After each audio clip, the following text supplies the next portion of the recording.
하나님의 말씀 요한복음 3장 14절부터 21절입니다. 요한복음 3장 14절부터 21절까지 한 절씩 교독하겠습니다. 3장 14절 하나님 말씀입니다. 모세가 광야에서 뱀을 든 것 같이 인자도 들려야 하리니 이는 그를 믿는 자마다 영생을 얻게 하려 하심니라. 하나님이 세상을 이처럼 사랑하사 독생자를 주셨으니 이는 그를 믿는 자마다 멸망하지 않고 영생을 얻게 하려 하심이라. 하나님이 그 아들을 세상에 보내신 것은 세상을 심판하려 하심이 아니요 그로 말미암아 세상이 구원을 받게 하려 하심이라. 그를 믿는 자는 심판을 받지 아니하는 것이요 믿지 아니하는 자는 하나님의 독생자 이름을 믿지 아니하므로 벌써 심판을 받은 것이니라. 그 정죄 이것이니 곧 빛이 세상에 왔으되 사람들이 자기 행위가 악함으로 빛보다 어둠을 더 사랑한 것이니라. 악을 행하는 자마다 빛을 미워하여 빛으로 오지 아니하나니 이는 그 행위가 드러날까 함이요 진리를 따르는 자는 빛으로 오나니 이는 그 행위가 하나님 안에서 행한 것임을 나타내려 함이라 하시니라. 아멘. 오늘 본문은 어제 본문과 연결이 됩니다. 어제 그 3장 앞부분을 살폈었는데요. 밤에 예수님을 찾아온 니고데모, 이스라엘의 선생이죠. 그에게 예수님이 거듭남에 대하여서 말씀하셨습니다. 거듭나지 않으면 하나님의 나라를 볼 수도 없고 들어갈 수도 없다고 하셨어요. 근데 그 말씀에 대하여서 니고데모가 어찌 그런 일이 있을 수 있나이까라고 되물었습니다. 그 니고데모의 질문에 대한 주님의 대답이 11절서부터 21절까지 나오는 것입니다. 그 대답하신 주님의 그 내용 중에 일부를 오늘 우리가 살피는 것입니다. 오늘 본문 14절 15절에 보면은 예수님께서 니고데모에게 구약의 사건 하나를 인용하여 알려주십니다. 그 사건이 어떤 사건이죠?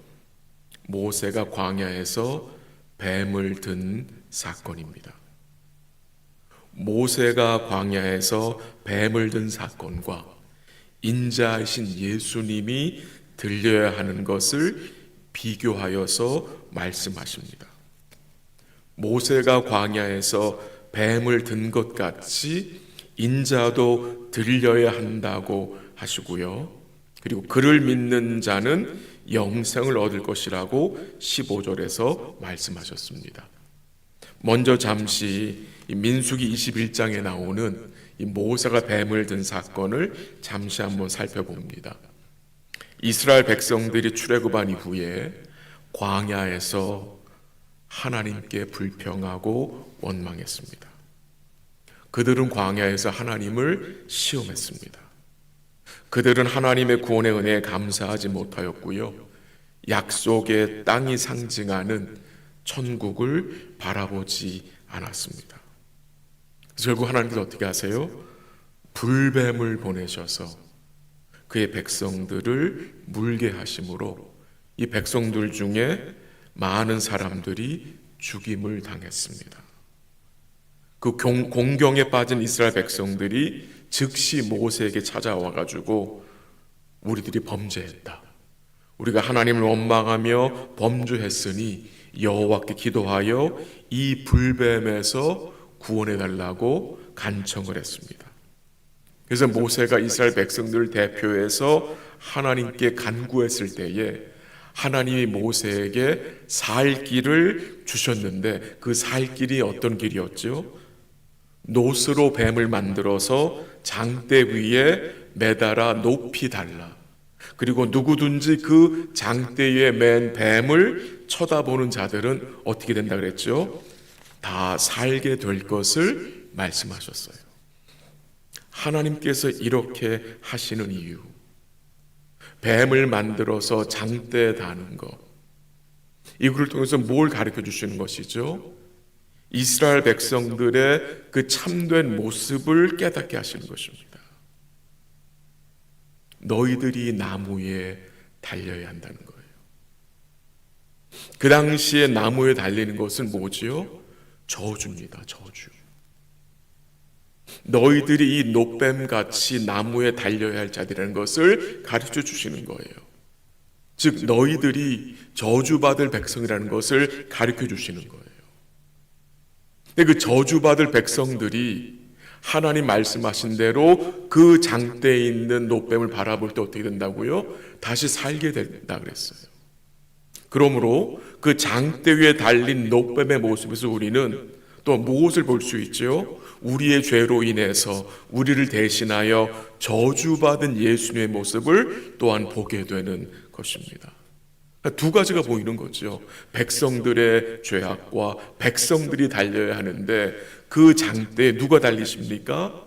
죄 없으신 예수님이 우리를 대신하여 달리신 것을 예표해서 보여준 거예요. 그래서 모세가 뱀을 달아 나무에 달아 든 것 같이 이제 누가 들려야 한다고 말씀하세요? 인자가 들려야 할 것이다. 인자가 나무에 달려야 할 것이다 라는 것을 말씀하신 것입니다. 요한복음 12장 32절 33절 한번 읽어듣게 들어보세요. 예수님 이렇게 말씀하셨어요. 내가 땅에서 들리면 모든 사람을 내게로 이끌겠노라 하시니, 이렇게 말씀하심은 자기가 어떠한 죽음으로 죽을 것을 보이심이로라 라고 했습니다. 주님이 땅에서 들린다는 것은 곧 무엇을 말씀하시는 거예요? 나무에 달리실 것을 말씀하신 거예요. 근데 누가 나무에 달립니까? 흉악한 죄인들이 나무에 달리잖아요. 죄 없으신 예수님이 흉악한 죄인처럼 우리를 대신하여서 나무에 달리실 것을 말씀하시는 것입니다. 그 예수를 믿어야 영생할 수 있다는 것을 말씀하시는 것입니다. 한번 16절 읽어볼까요? 16절 다 같이 시작. 세상을 이처럼 사랑하사 독생자를 주셨으니 이는 그를 믿는 자마다 멸망하지 않고 영생을 얻게 하려 하심이라. 아멘. 이 16절 내용의 주어가 누굽니까? 하나님이십니다. 하나님이 세상을 이처럼 사랑하사. 그러니까 이 사랑의 주체가 누구입니까? 우리 하나님이십니다. 하나님의 세상을 이처럼 사랑하사 무엇을 선물로 주셨어요? 하나님의 독생자를 주셨고, 그 독생자를 믿는 자들에게 하나님이 무엇을 허락하세요? 영생을 주신다고 증거하고 계십니다. 이 하나님이 사랑하시는 이 세상은 유대인들 뿐만이 아니라 이방인들 포함되는 거죠. 유대인이든 이방인이든 하나님이 영생을 주시고로 작정된 자는 예수를 믿어 구원받아 하나님의 자녀가 되는 것입니다. 하나님이 우리를 사랑하시는데 어느 정도까지 사랑을 하시느냐? 자신의 독생자를 주시기까지 사랑하신 것입니다. 하나님께서는 자신의 독생자를 내어주심으로 우리를 향한 자신의 사랑을 뭐 하신 거예요? 확증하신 것입니다. 이 하나님의 사랑은 어제도 좀 잠시 말씀드렸지만 이 땅의 그 무엇으로도 끊어질 수 없는 사랑입니다. 영원한 사랑입니다. 불변하는 사랑이요 완전한 사랑입니다. 이 사랑을 우리는 십자가의 대속을 통해서 이미 뭐한 거예요? 소유한 자들입니다.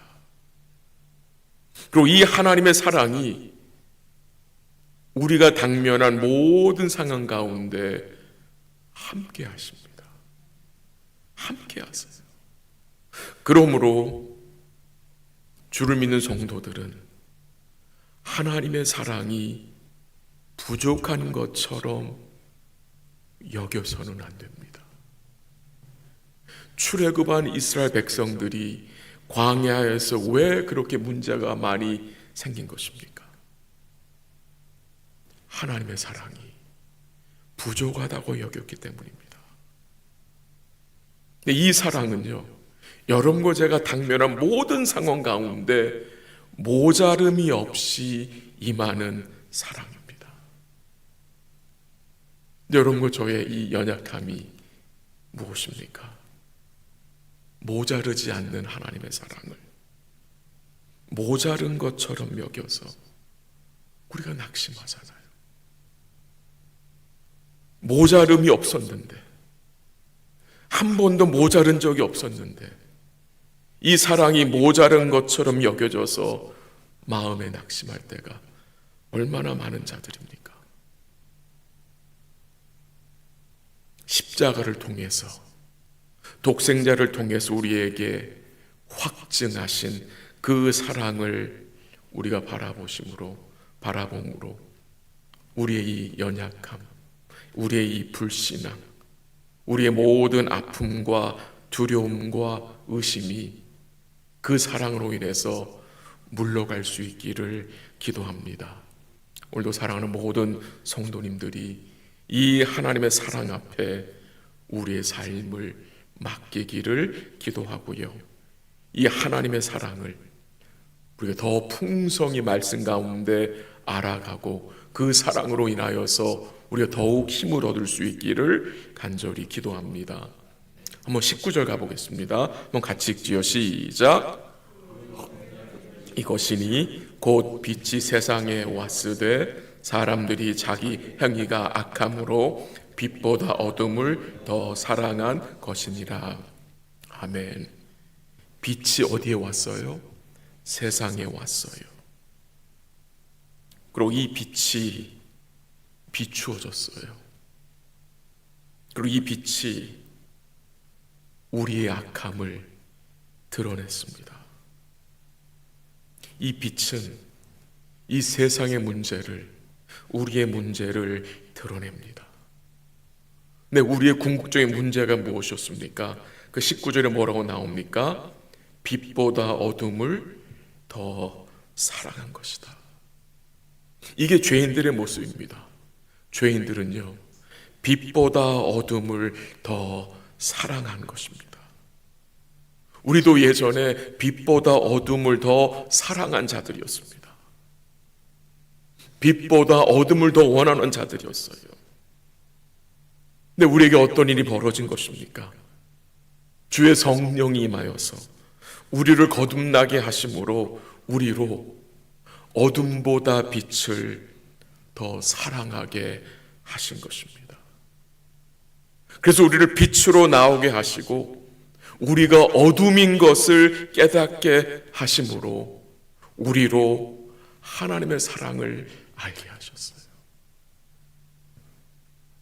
우리 마음에 빛을 비추셔서 우리가 어둠인 것을 알게 하시고 우리가 죄인인 것을 알게 하심으로 우리로 빛으로 나오게 하신 이 하나님의 사랑이 얼마나 놀라운지 모릅니다.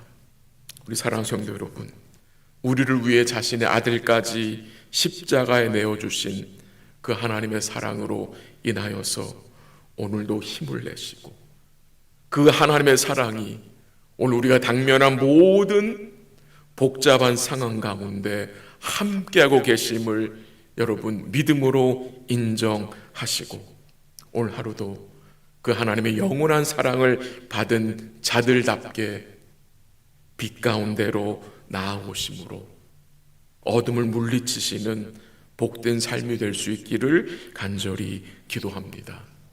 그리스도의 사랑이 우리를 강권하십니다. 그 강권하시는 은혜로 오늘도 우리 주님 사랑하시고 오늘도 빛으로 나아가시고 진리를 따라가시는 복된 삶 되시기를 주의 이름으로 간절히 기도합니다. 기도하겠습니다.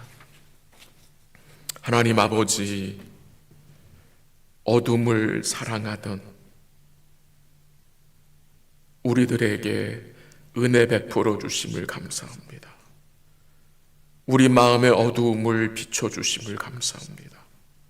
우리가 죄인인 것을 알게 하심을 감사합니다. 또한 우리로 하여금 하나님의 그 놀라운 사랑을 알고 믿게 하심을 감사합니다.